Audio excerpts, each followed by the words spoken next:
Although this word may be new to you, and it was so new to me when I heard it, the concept feels natural. If it's something that you relate to, if it's something that you live by, or it's something that's calling you, it's going to feel natural. Hey everybody, it's Alex. Welcome to the Guiding Creatives community, a place for creatives and freelancers to learn how to leverage the gig economy to give them whatever they need. It could be money, it could be time, energy, creative freedom, opportunity, community, whatever you're looking for, that is what I'm here to help you do. And that seems like a big variety. It seems like a big promise. And that's going to lead us right into today's topic because we're going to talk about multipotentiality. Being multi-passionate is what it really comes down to. And we're going to dive into it. So, when you get this rush of creative energy, this rush of creative ideas, but sometimes it doesn't fit what you're currently doing, what you're currently working on. And you think to yourself, like, oh, am I just going to start another hobby? I'm going to quit. For one, we can do a whole episode on that it's okay to start and quit things. But for so long, we've been told to fit into a box, to have a career, to have a niche, that we've never celebrated the potential that you could be multi-passionate, that you could have multiple careers or multiple types of careers that somehow mold into one. We've never really been presented that or encouraged that. And when you start seeing that as an opportunity for you, that's where everything changes. It actually changed my life. I'm not even being dramatic, even though I am very dramatic. Serious. Have you ever felt like a jack of all trades and then maybe somebody puts you down for that because they say, and a master of none? That's already an example of how we don't celebrate multipotentiality. And I'm pretty sure that quote is taken out of context and there's more to it, but we all know people throw that around, right? Do you find yourself immersed in so many different interests? Like you can't just pick one. I remember when I did my undergrad degree, I just wanted to do like the general geology. I didn't want to go do a stream because I wanted to try all the different streams. And I felt less of because of that. I felt like I was going to be less successful because of that. Because it's been so ingrained that we need to be tunnel vision on something to be good at it. Has anybody ever said that you're good at a lot of different things, or that you're good at everything you try, or that you're very curious, you love learning? Like all these things can tell you that you're a multipotentialite. And there are different ways to approach understanding that this is you and that you're multi-passionate. But what I want to make clear more than all is that we should celebrate this. Not everybody is going to be multi-passionate. Some people want a one-way street, and that's fine. People live on them. Some people want one-way streets. It's fine. And some people, like myself, will never be satisfied with that. I need variety. I need to reflect all the different ongoings in my head back into the world in some kind of career form, or I'm never going to be satisfied. And that's okay. But when the one-way street person and the multi-passionate person are forced or encouraged or pushed to go down the same path and do the same thing, you can see where that resistance and that issue comes in, because instead of celebrating people and letting them do what feels right, we're trying to make everybody be the same, which speaks for a lot of things in the world, but specifically we're going to talk about careers here. Multipotentiality, hard word to say, we've already come across that, but maybe you've heard words like the Renaissance man. It was used to describe Leonardo da Vinci, and this was before we even started using the word multipotentiality. So, although this word may be new to you, and it was so new to me when I heard it, the concept feels natural. If it's something that you relate to, if it's something that you live by, or it's something that's calling you, it's going to feel natural. And although you can excel in one pursuit, you don't have to be like the expert in any of them. It's okay to be a jack of all trades and a master of none. It's okay to have this variety. You can still succeed. You can still excel. You can still be recognized for your work. What I want this to be is potential. I want you to see potential in what your future can hold. And if you're like me, you may have been hard on yourself because you feel like you can't see anything through, you can't stick to anything, because you get bored easily, or you need change, or there's something unfulfilled. And I often chase this by quitting something, starting something, quitting something, starting something. But what I've done now for myself is I've started to do little projects. Sometimes they intertwine, sometimes they're very separate, but they all take up a chunk of my life that needs to be fulfilled. I'm a freelancer. I'm a full-time freelancer. That is my full-time job. I'm also a climate scientist. I'm doing my master's degree. I've worked in the climate science space. I have a nature blog. I love science and things like that. That's another hat I wear. I keep these two things separate because I need both of them, but I also need them to be unique to themselves because I want that freedom. I want that creative freedom. Now, you can also blend them together. Think about a coffee shop that is also a bookstore. That's two different multi-passionate things. Maybe you love coffee and you love books. Put it together. Magic. Magic. What can you do with the two things or the several things that you're passionate about? And if you've ever felt like you don't know the answer to what do you want to be when you grow up, like I'm 27, ask me that right now, I have no idea. I have no idea what I want to be because I don't ever want to be something. I want to keep learning and growing and experimenting and trying, and I wanted a career that lets me do that. And that's where the creative gig economy and being a freelancer comes in. Even with my freelancing, I actually mentioned it in the first episode that when I was building my portfolio, I offer the most random services. Like, I've narrowed it down a little bit more now, but I used to be all over the place because I just said yes to everything. I just tried everything. I wanted to know what I liked. Instead of pressuring myself to succeed in something for the sake of it, I listened to myself. I listened to what I liked. I listened to what I didn't like. I listened to what felt right. I listened when I got bored. I listened when I needed something new. And instead of looking down on myself for that, I started to embrace it. I'm like, this is a good thing. This is a really good thing for me. It's really been a mindset shift that's changed everything. And if you're a creative, chances are you're multi-passionate because there's just something about being creative that speaks to the world of opportunity.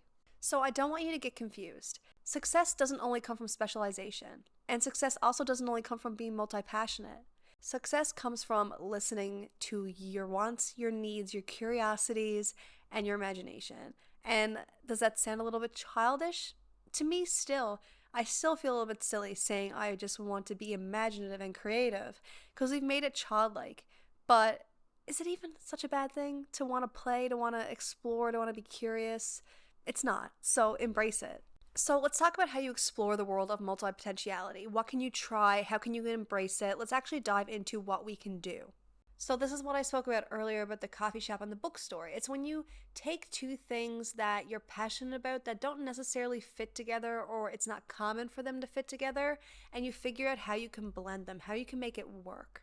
That's why I like to promote freelancing, and that's why I also like to talk about the gig economy and remind you that you can offer anything. As long as somebody somewhere needs it, you can offer it.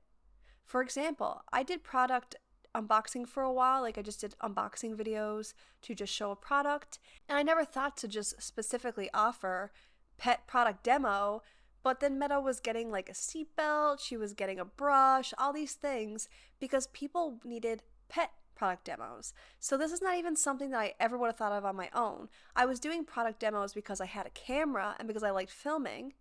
So I was like, let's just try this. And then I have a dog because I love dogs. And it somehow blended together and became this whole other service I offered. And that's the beauty of freelancing. You can try new things. You can mix services together and create a new service. You can go really narrow and niche on a service, or you can go really broad and wide. You can let it evolve with you, and that is the beauty of it. There's a little bit of uniqueness, a little bit of freedom in freelancing to let you explore your multipotentialism. Is that a word? And I think for a lot of multi-passionate people, it's not that you don't know that you're multi-passionate or you don't know what to do with it. It's that you're never given the time to explore it. And that's another thing that, one, freelancing has really given me, but if you're a multi-passionate person, you'll definitely relate, is multipotentialites love to learn. You love to learn new things, and you're never trapped in your career. That's the thing. You're never stuck when you're a freelancer. And if you're not a freelancer and you're just somebody who's creative, like this also applies to you. But what I'm just trying to stress here is that freelancing has really given me this opportunity to experiment with my multipotentiality.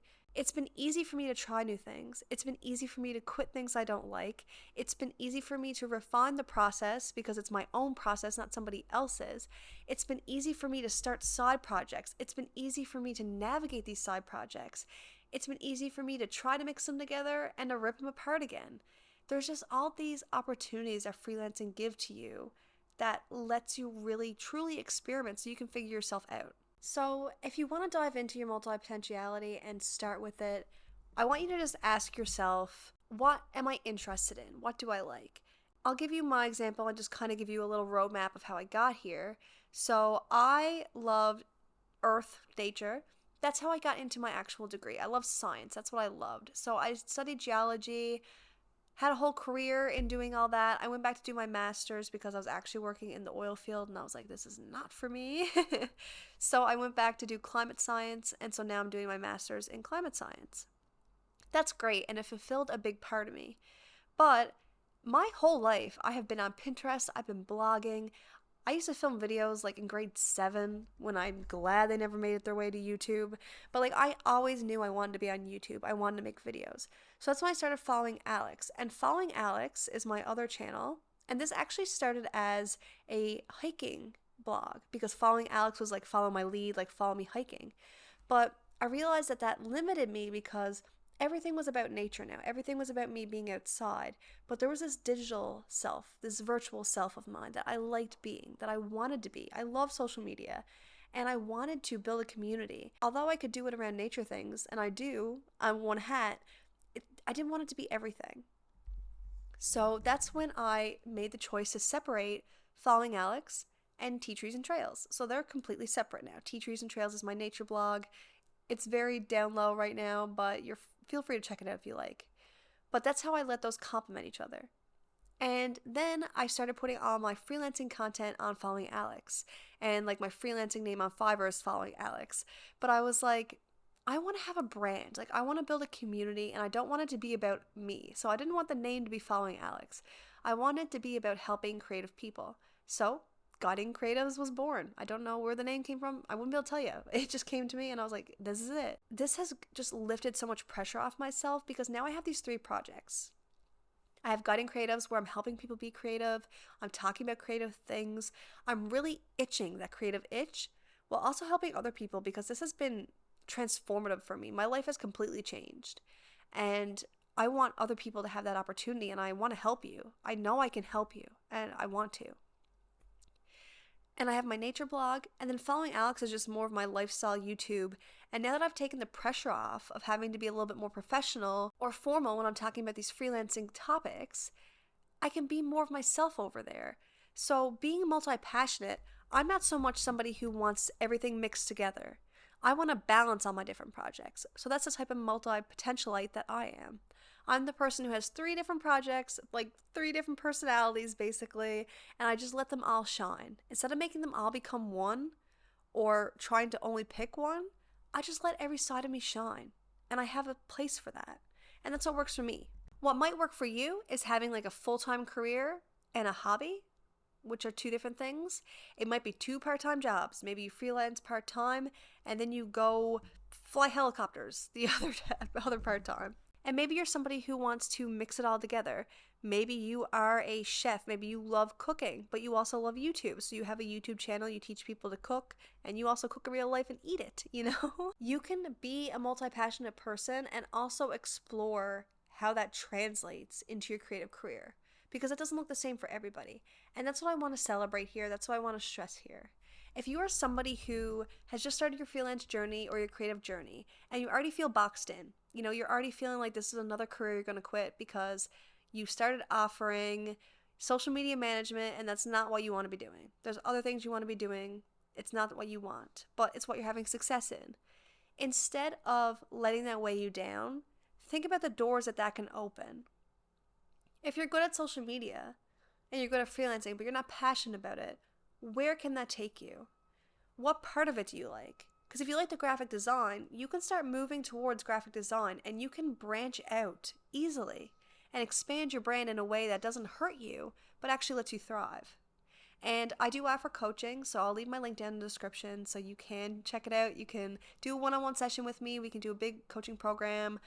Anything you want, I'm here to help you. So thank you so much for listening, and I hope you discover multipotentiality. And if this is the first you're hearing of it, I would love to hear from you about if this is opening new doors for you, because it changed everything for me, and I'm happy to celebrate it, I'm happy to promote it, and I'm happy to be all about it. I'll see you in the next one. Bye.